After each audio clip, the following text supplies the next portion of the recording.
Thanks very much, Philip. Just a quick intro about myself, nothing too lengthy. I have shockingly been in the software business for over 35 years. And I guess what's interesting for me about that is the level of consistency that has existed in the delivery of systems.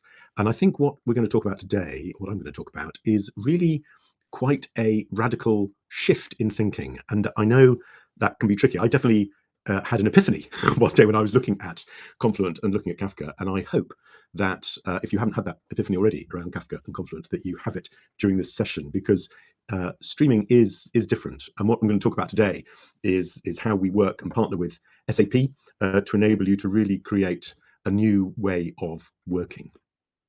And just a tiny little bit of history. In 1973, SAP launched its first commercial product called RF. And RF stood for real-time finance. And they called it real-time finance because it didn't use punched cards for storage. It used this modern thing called a database. And I think it's quite interesting, maybe slightly ironic, that here we are today talking about real-time and actually meaning real-time rather than simply an evolution of a way of storing in isolation.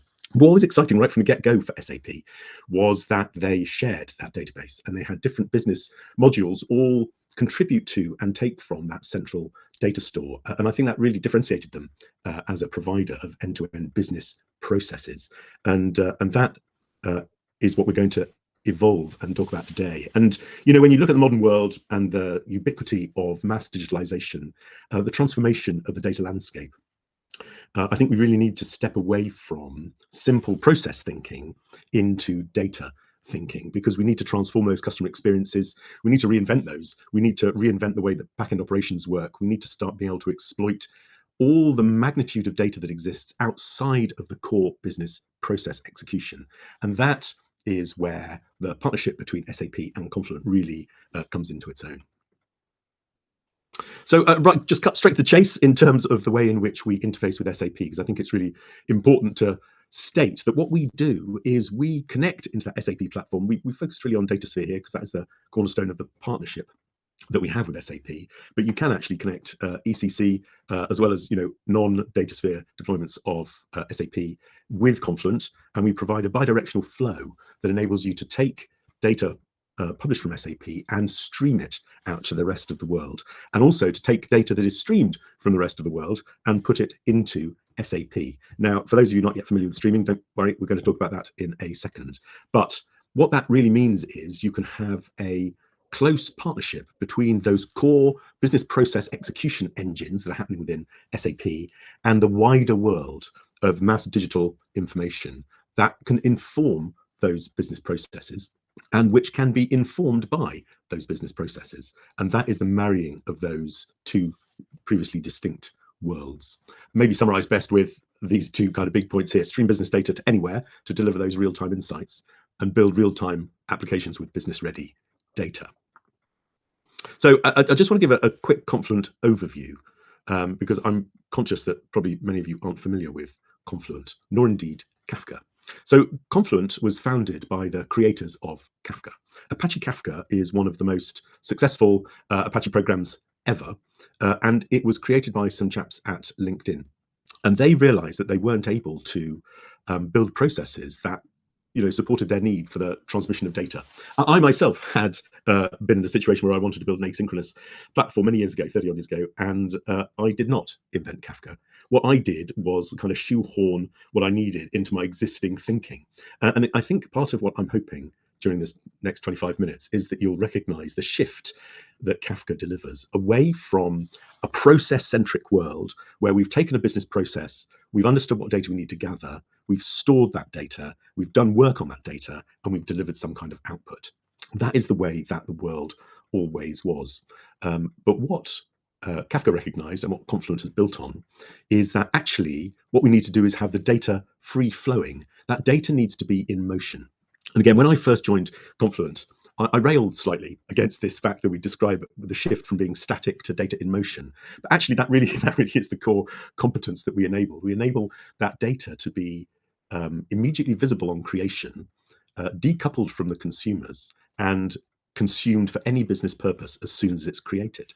And off the back of that simple kind of architectural topology, we've built a really incredible business. We're one of the fastest companies to $1 billion in revenue run rate, only 10 years old. We have been embraced and adopted by really large organizations delivering mission critical capability. Kafka itself is estimated to be in use in over 75% of Fortune Global 500. It is a massively successful architectural approach. And Confluent has the unique position of being established by the creators of that platform and now being extended. And what I like to say is that that simple design pattern of having data in motion, to make it enterprise grade, obviously you need to have all of the security, you need to have all of the resilience, you need to have all of the scalability, you need to have all of the governance and control, the discoverability of those streams, the access security of those streams, the adaptability of components from those streams. Those are all things that Confluent provides to make what we would describe as a data streaming platform that really enables you to transform the way in which you deliver IT. And of course, that's based on the idea that data ubiquity through mass digitalization is the core driver of business evolution. As I said, I've been in the industry over 35 years, and I'm a big fan. I was a big fan of this book here. I don't know if you can see that. I can't see me, so I can't see if you can see it, but I'm sure you can. It's a book called Structured Programming. It was written in 1972 by Dahl, Dijkstra, and Hall. And it's really been the Bible by which we and all software developers have created code over the last 50 years. 50 years. And the basic structure is unchanged because the basic need was unchanged. That pattern of take a business process and automate it, understand the data we need, do the work, understand the data that's produced. Even in that initial deployment of real-time finance by SAP, the storage of that data in a central database, the world of that process was tightly constrained. And what happened was we built over that 40-year period really two large data estates. Data estate number one sits in the operational estate. That's where we've got the business applications running the business. And they obviously capture data, they store data, they do work on that data, and they deliver output. And then we needed to be able to report on that data. We wanted to be able to derive secondary measures. We wanted to be able to understand what's happening in aggregate. And we didn't want to slow down those operational systems. So what we did was we layered complexity, we layered ETL on top of those data structures, and we moved it to an analytical estate. And within that analytical estate, we then did more work on that data for reporting purposes. And of course, that flow was really one way. We took operational data, what's happening in the world, and we moved it to the analytical estate to understand what was happening to it. And of course, the complexity of what we did in that analytical estate also evolved. We used to have crystal reports. We used to write, simple reports that showed us what was happening, right through to OLAP cubes, right through advanced analytics, now moving into artificial intelligence, where we can apply vast amounts of compute to those big buckets of data that really tell us something about what's really happening in the world based around that we can infer from the data that we've got in those transactional systems. But of course, the reality is what happens is over time, that basic architectural approach, the topology that we've chosen, where we take data inputs, we store data in databases, we do work on that data, we generate outputs, we layer ETL complexity on top of that data to move it somewhere else.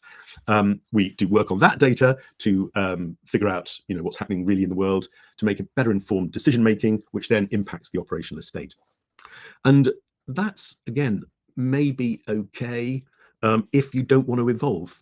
The challenge comes, of course, because there's massive levels of complexity and fragility in the way that architecture delivers IT estates. And all of that fragility and entanglement leads to this huge complexity and, most importantly, massive impedance to change. And again, it was very interesting listening to the first presenters around the architectural approach to transformation. And it makes all of that really, really hard. And it makes it hard because there's a high risk of breaking things if you flick them slightly. So one of the things that Kafka does really brilliantly is decouple the producers of data from the consumers of data. And that really simple architectural change transforms the way in which you can deliver those systems. And I like to describe this as the digital bloodstream. I'm a big fan of looking at nature as a way to see good patterns of design. And the reason they tend to be good patterns of design is because they've evolved over really long periods of time. Millions of alternative options have been tried and they've all withered on the vine. And the bloodstream has evolved over 600, it first appeared about 600 million years ago. And what the bloodstream does is it decouples producers of maybe nourishment or signaling from consumers of that nourishment and signaling. We have lungs, fish have gills, but you know what? They're still extracting oxygen from the environment in which they are and putting that nutrient into a bloodstream that's then consumed by other things downstream. That basic architecture is what has enabled the transformational evolution and adaptation of animals within their niches. And I believe the data stream does the same thing for your business. What it does is enables data to be produced by whomever, we don't care, discovered by other people, and consumed by those people to deliver their business outcome.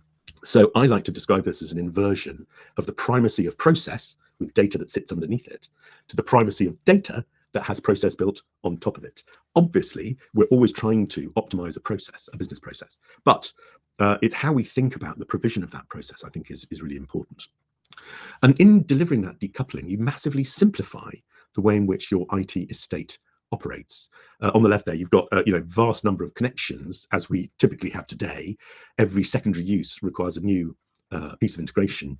Whereas on the right there, we can see that we have that single, and again, I like to think of that circle as a cut through the arterial flow of Kafka, enabling any number of producers to be consumed by any number of producers to be consumed by any number of consumers. And because of that decoupling, you don't need to be changing everything downstream whenever you change anything upstream, and you can consume things downstream that the producer never imagined that you would. The other thing I do just want to say quickly is streaming's not just for reporting. And the reason I say that is because obviously the integration point that we're talking about with SAP is through Data Sphere. And of course, typically SAP people think of Data Sphere as a kind of reporting space. But streaming as an architecture is absolutely not just for reporting. It's absolutely for the provision of new operational platforms. And all of this change really requires some fundamental shifting in the way we think about things, away from tightly bound point-to-point integrations into a free-flowing data substrate that can be discovered and tapped into by any new need. And similarly, instead of thinking of our data and moving it all into maybe a data lake, and in the data lake doing lots of compute to cleanse and make that good quality, actually what we can do is we can move that quality control, even stream integrations, way upstream. So we can do that very near the point of creation.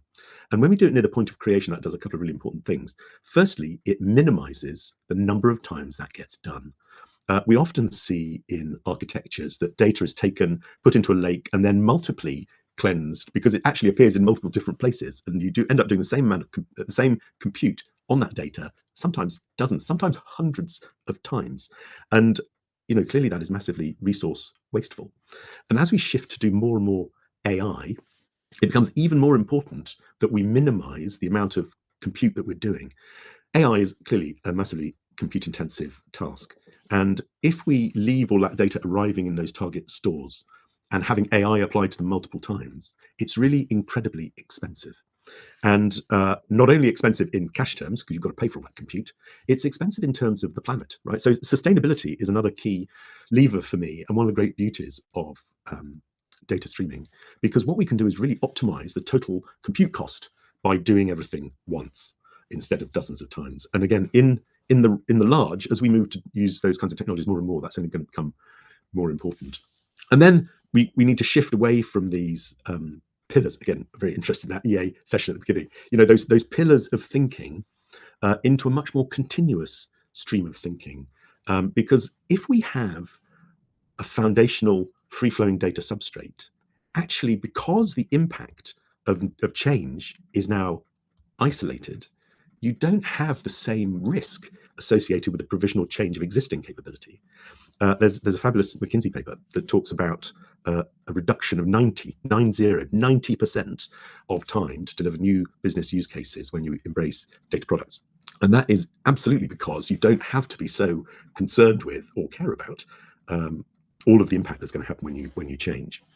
And the other important thing is, people often talk about shifting to batch or micro batch. One of the other things with continuous data and stream processing, so being able to process the data as it flows in that stream, is you can start having much different kinds of algorithm. So instead of, I imagine an image with a car park on it, and the task is to count the silver cars, right? That's you've got to just go through and see them and count them, right? That's computationally intensive process. And to do it once is fine. To do it every day might be okay. To do it every 15 seconds, yeah, that's probably not a really good use of resources. Compare and contrast that with what you might call an incremental algorithm, where you're standing by the side of the road with a clipboard and you're counting the silver cars going into and coming out of the car park.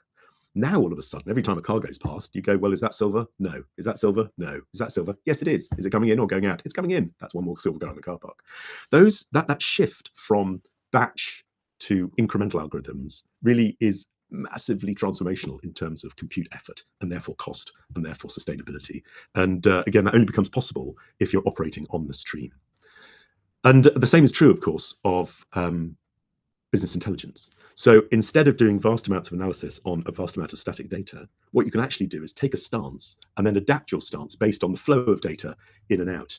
And again, that really changes both the pace at which you can understand what's happening and the cost associated with understanding what's happening. And this diagram maybe represents some of that end to end, right? So it's about how you can take those source platforms, and again, SAP is a great example. SAP is an outstanding provider of really well managed end to end business processes. And those processes collect the data they need, they do the work they need, they output the data they need, and they store the data they need. And even right from the get go in a central data model, right? That's just a brilliant thing. However, the truth is that there are many, many things happening in the mass digitalized world that could improve the way in which those processes work. What you're able to do with Confluent is connect to that mass digitalized world, to consume those scintillations that are happening, and to turn that into meaningful insight that then gets put into SAP to impact the business processes, to improve them, make them better. And similarly, the other way around. So you can take actions happening in the SAP platform in the execution of those business processes and inform that outside world. And that is really the core of how you can take your SAP platform and combine it with Confluent to really deliver on the promise of the real-time business. Real-time, however, obviously is in constant motion. Confluent rather is in constant motion, flowing data all over the place. What you also need to be able to do is to do analytics. And it's interesting that SAP have announced, obviously, a big partnership with Databricks. In that same week, actually, Confluent also announced a key partnership with Databricks, because there's an evolution of the open table formats. And those open table formats that are being embraced in that analytical estate, and I'm thinking especially of things like Iceberg and Delta tables, which is used by Databricks, that analytic estate needs obviously to be fed from the free-flowing Kafka operational estate. And historically, that's been slightly hard and painful. However, one of the other things that now it's gone GA actually. It's GA in Iceberg. It's early adopter in Tableflow, in Delta Lakes. But what Tableflow does is it makes the stream data available as an Iceberg, an open table format Iceberg table at the same time. So it's not copying the data, it's the same data that is in stream and available as an Iceberg table. So clearly that happens really, really quickly. Secondly, it happens with no intervention. Thirdly, we synchronize all of the metadata between the Kafka environment in Confluent and the open table formats in your analytical estate. And that enables you, it transforms the pace at which you can start driving analytic insight out of that analytic estate. And again, when you look at AI and the amazing job that Databricks are doing in incorporating AI training and then execution within that analytical estate, we don't yet have, but we will shortly have, a reverse of that flow. So as you update the Iceberg tables, that will also generate a stream of data onto the flowing data stream. And of course, that creates the opportunity for a much, much more real-time experience in your operational estate based on derived data that's being created in your analytical estate. And the connection between the two becomes just a seamless join through Tableflow. And that really then does start transforming again the pace at which you can evolve the business. So decoupling all those data sources and targets, enabling tight integration between the streaming and the analytical estate, driving insight both ways. And this is again a kind of maybe more detailed schematic of the same that same discussion, where you can stream, ingest, and prep that data. All of that data that you have in stream is of good quality to go into the lake. If we think in terms of medallion type structures, it's going in kind of silver type status rather than bronze type status. But not only is it available immediately within the lake for analytical use and consumption, it's also, of course, generated as a stream. So it can also be discovered and consumed back within the business. And that means you can transform the automation of the operational estate within the business. So all of a sudden, we've now got a tightly coupled, blurred line between the operational data that's in motion and the analytical data that is in tables.